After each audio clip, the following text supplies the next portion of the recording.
नमस्कार दोस्तों। यह कहानी है शादी का पहला सावन। देख रहे हो रोहित, ये बारिश, इसकी बूंदें उसे बहुत पसंद थी। इन बूंदों के गिरने के साथ वो पैरों में घुंघरू बांधकर नाचा करती थी। इतनी खूबसूरत लगती थी वो कि उसके सामने मोर भी फीके पड़ जाते थे। उसे बारिश बहुत पसंद थी और आज भी पसंद होगी। आज इस बारिश के साथ उठने वाली मिट्टी की खुशबू फिर से उन दिनों में ले जाकर मुझे छोड़ आई। अब हम बरसात के मौसम पर सड़क पर यूं ही घूमते हुए घर जाते हैं। ये बारिश भी बड़ी अजीब है। लोगों के लिए पानी है और मेरे लिए बरसते इश्क की कहानी है। पहाड़ी पीछे जो ढाबा है जहाँ मैं चाय पीने जाता हूँ, वहाँ की चाय उसे बहुत पसंद थी। हम हर बरसात में कॉलेज से लौटते वक्त वहाँ की चाय ज़रूर पीते थे। चाय वैसे भी उसे बहुत पसंद थी। मई जून की दोपहर में भी वो चाय पीना पसंद करती थी और जब मैं मना करता था वो बड़ा नज़ाकत से कहती थी, जनाब आपके लिए सिर्फ चाय होगी, मेरे लिए तो इश्क है। फिर मैं कहता था, अब चाय से इश्क है तो मैं क्या हूँ? तो कहती थी, तुम और मैं तो एक हैं, तो मेरी पसंद तुम्हारी भी पसंद है। और ये बोलकर हंसने लगती थी। जानते हो, क्योंकि चाय मुझे कसम कभी पसंद नहीं थी और ये बात वो जानती थी। हाँ, कभी कहा नहीं मैंने उससे, लेकिन उसे पता चल गया था। तुम्हें पता है, जिस दिन हमारी शादी तय हुई उस दिन भी ये बादल ऐसे ही जोर से बरस रहे थे हमारे साथ। इन्होंने भी उस खुशी को महसूस किया था। ये भी हमारी खुशी में मेरी नैना की तरह झूम कर नाचे थे।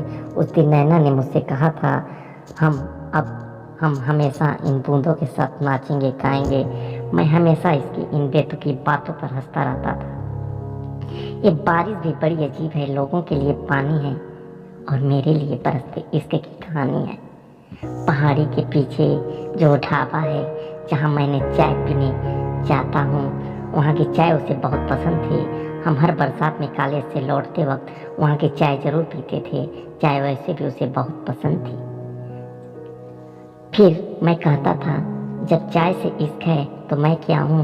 वो कहती थी, तुम और मैं तो एक हैं, तो मेरी पसंद तुम्हारी भी पसंद है। और ये बोलकर हंसने लगती थी। उस दिन भी बादल ऐसे ही जोर से बरस रहे थे हमारे साथ। इन्होंने भी ऐसे खुशी को महसूस किया था। ये भी हमारी खुशी में मेरी नैना की तरह झूम कर नाचे थे। उस दिन नैना ने मुझसे कहा था, हम अब हमेशा इन बूंदों के साथ नाचेंगे गाएंगे।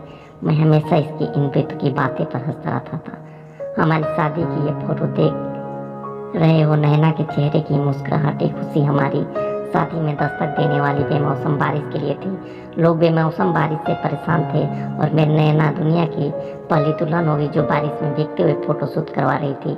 नैना को कभी अपने मेकअप सजने संवरने की कोई चिंता नहीं रहती थी। नैना बारिश वाली फोटो का एक अलग एल्बम रखना चाहती थी। इसके लिए अलग एल्बम भी बनवाई थी। शादी के बाद 15 दिन बाद ही मुझे अपनी ड्यूटी पर वापस जम्मू जाना था। जब यह बात नैना को पता चला तो मुझसे बोली कि तुम फौजियों का काम छुट्टी के मामले में बड़ा ख़राब है, लेकिन ठीक है, जाओ जल्दी आना।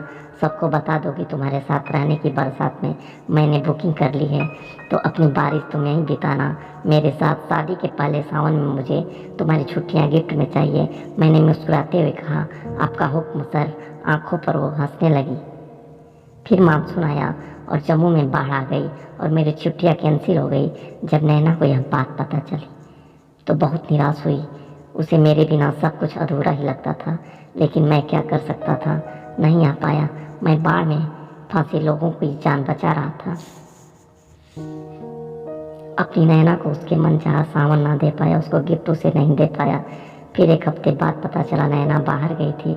लैंड स्लाइड हुआ और नैना अपनी कार के साथ नदी में जाकर गिरी। 2 दिन बाद उसकी लाश मिली। अब 5 साल बाद मेरी पोस्टिंग यहाँ हुई तो बहुत हिम्मत जुटाकर आया हूँ, लेकिन ऐसा लग रहा है कि मेरी नैना मेरे यहाँ आने से बहुत खुश है।